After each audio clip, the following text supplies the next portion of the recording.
Hello everyone in internet and TV land, and welcome back to Launchpad. I am Rudy Chetty, a senior solutions architect, and I'm joined on stage by... I'm Chad Schmutzer. I'm a principal developer advocate for the EC2 Spot team. And I'm John Phillips. I'm a senior manager in EC2. And I'm Matt Fitzgerald, head of developer advocacy for Asia Pacific, China, and Japan. Thanks for joining us, guys. And just, you know what, my producer's telling me I got to plug this. Just to let you know, I'm actually the official hype man for reInvent. And I'd appreciate if you guys check out the daily recap videos that we have every day. The first one is up on YouTube, Instagram, Facebook, and so forth. So check them out. But you know what, before I digress too much, John, what are you guys here to talk about? So we're here to talk about the AWS Compute Optimizer. It's a new service that we launched today, and it's a new ML-based service that helps you ensure you're using the right compute resources for your workload. We launched the service with support for EC2 instances, including those that are running in Autoscaling Groups today. So basically what it does is, depending on the type of workload that's running, it'll offer you downsizing recommendations, including both within the family and across families. And it'll offer you upsizing recommendations if you need to alleviate a performance bottleneck. And it'll also just tell you if you're optimized. So we deliver this through a set of APIs and a console experience. Okay. And you know what, for the customers who are just learning about it now, you know, why are you doing this and why now? So since we launched EC2, we've accumulated a variety of instance types, and now there are over 270. And this is a fantastic selection for customers to match their workloads to the resource types that they need for efficiency. But there's a common problem, which is that on the one end of the spectrum, if you choose an instance that's too big, you end up spending too much on infrastructure. And on the other end, if you choose one that's too small, you can suffer performance problems. And so Compute Optimizer takes the heavy lifting that's involved in analyzing utilization metrics and metadata to give you a recommendation about what's the best fit instance to use. It includes a performance risk score, so you can assess that it's a good fit for you, and then it also includes a projected utilization, so you can validate for yourself that it's going to work on the new instance type. Okay, and you said you can access it over the console, right?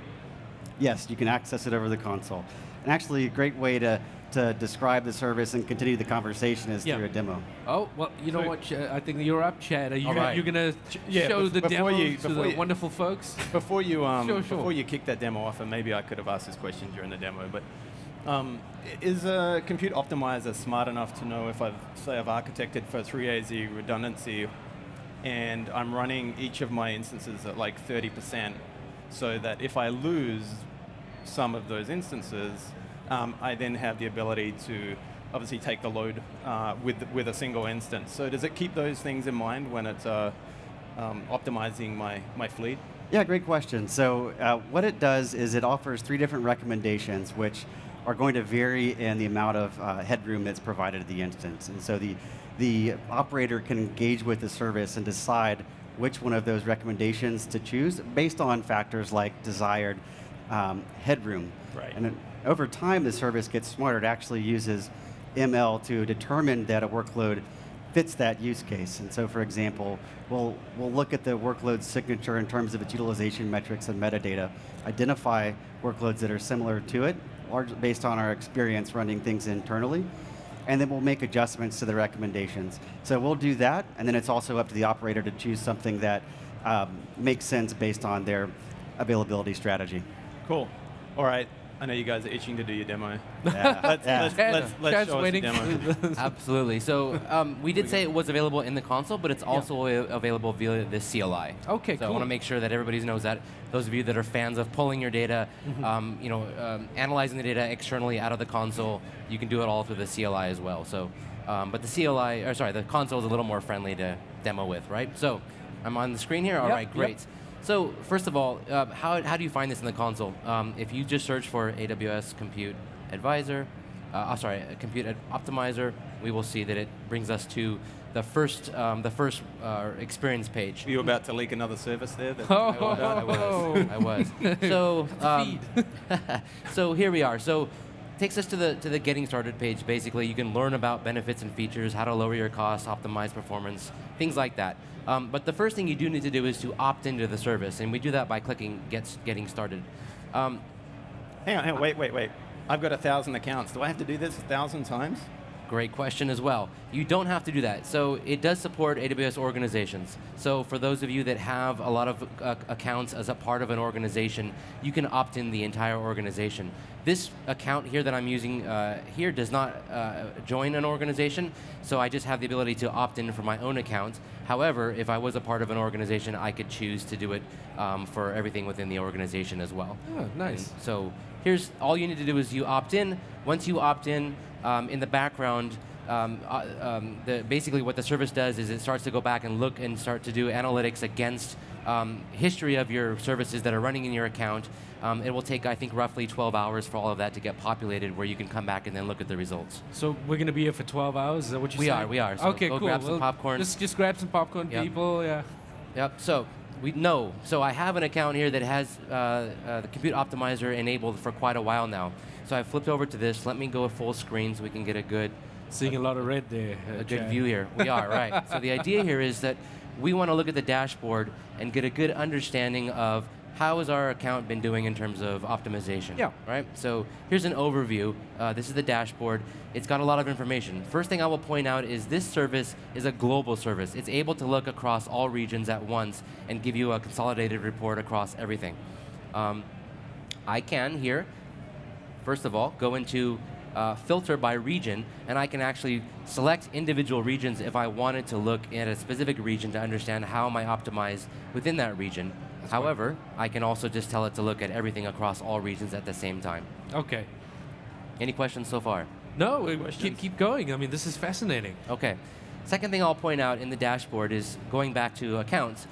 Here I can see I can actually select individual accounts within my organization if I also wanted to drill down into how an individual account has been optimized. Yeah. So I could do that here as well. So two powerful filters right in the console, right in the dashboard, and it allows me to be very fine-grained in what I'm reporting on.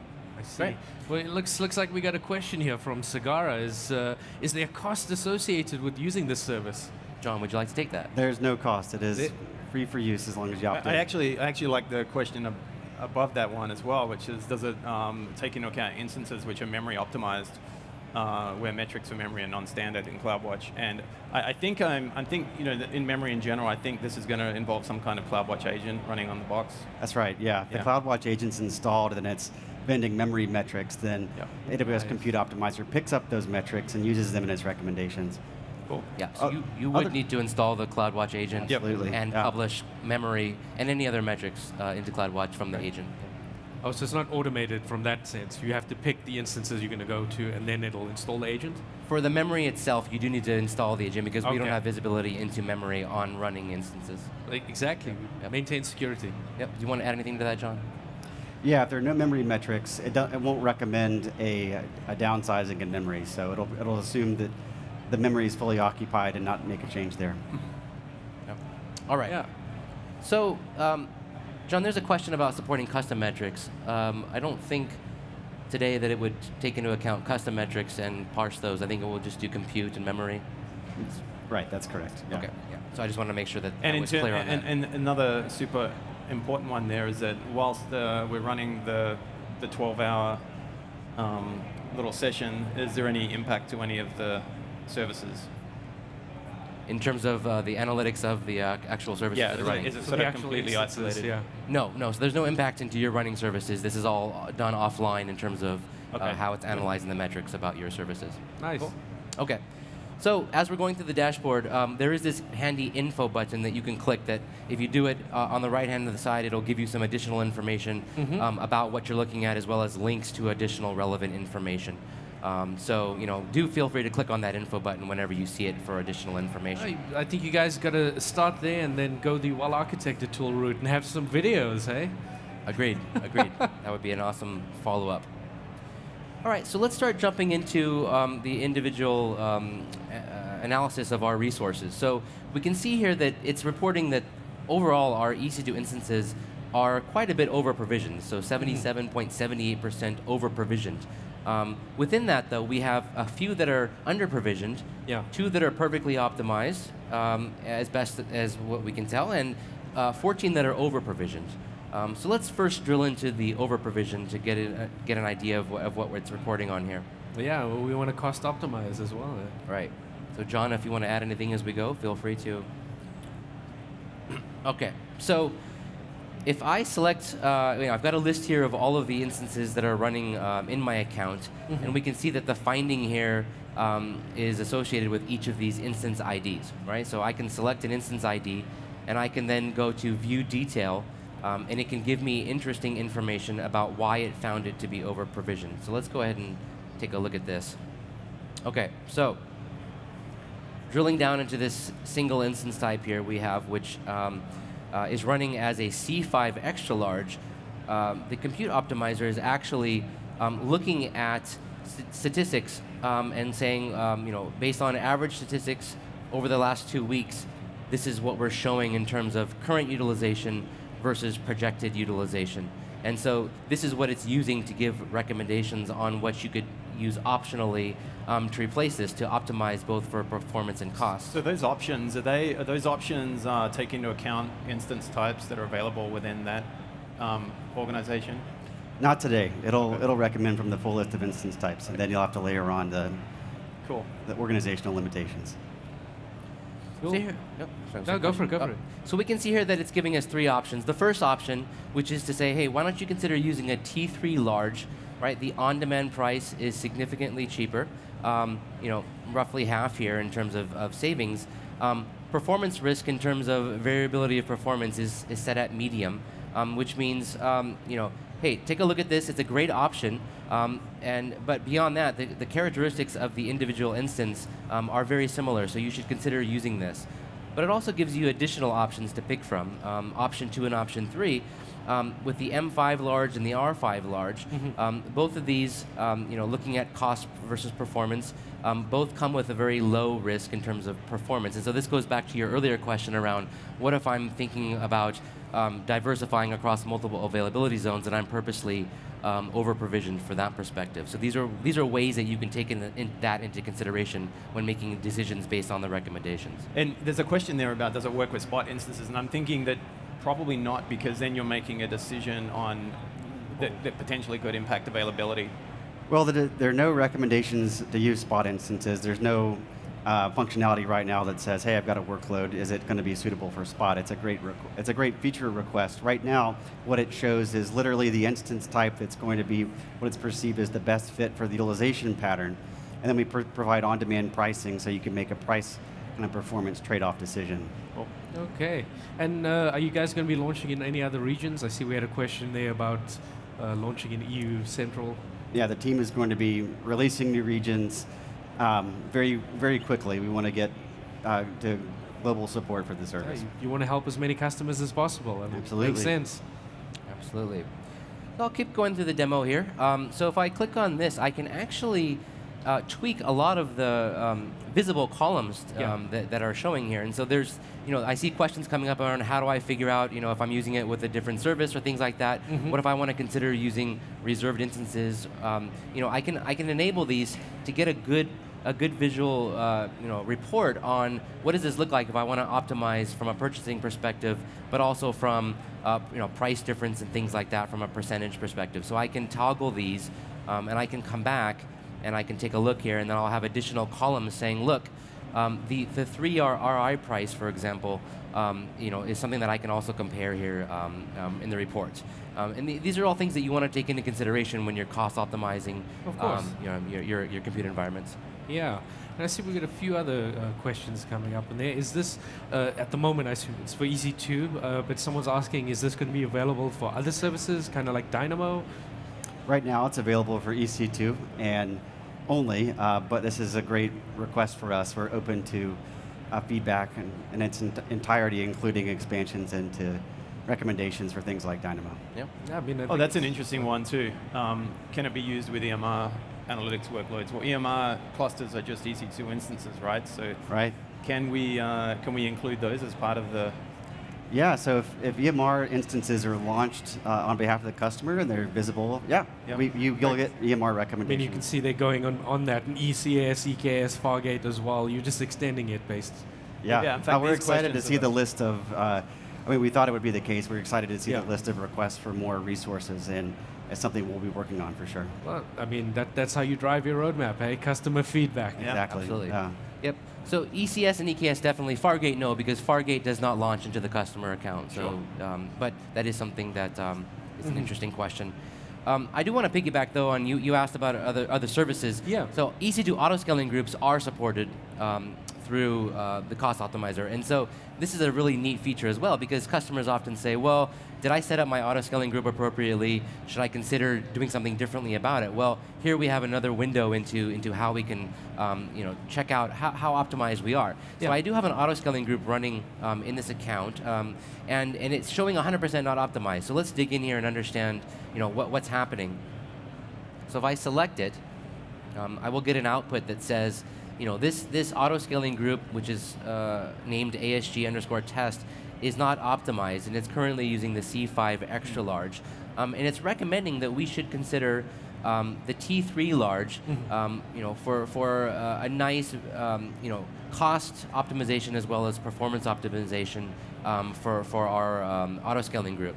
And so, we can dig in here and get additional recommendations as well. So similar to how we saw individual instance type recommendations for EC2, we can see the same thing within an autoscaling group and say, well, what would happen if I replaced my C5 extra large with a T3 large or an M5 large or an R5 large? Right. And I can really understand my performance risk as well as what it looks like from a performance perspective, even down to the network level, the differences between these instances. And something to mention here about the reason this is separate and different is because an autoscaling group will have multiple instances in it, and they'll have a different utilization signature depending on whether something's in the process of whether it's fully loaded or gracefully shutting down and so on. And so what the service does is it takes the utilization profile in aggregate and makes one recommendation for the autoscaling group, rather than getting mixed recommendations depending on which instance you look at in the ASG.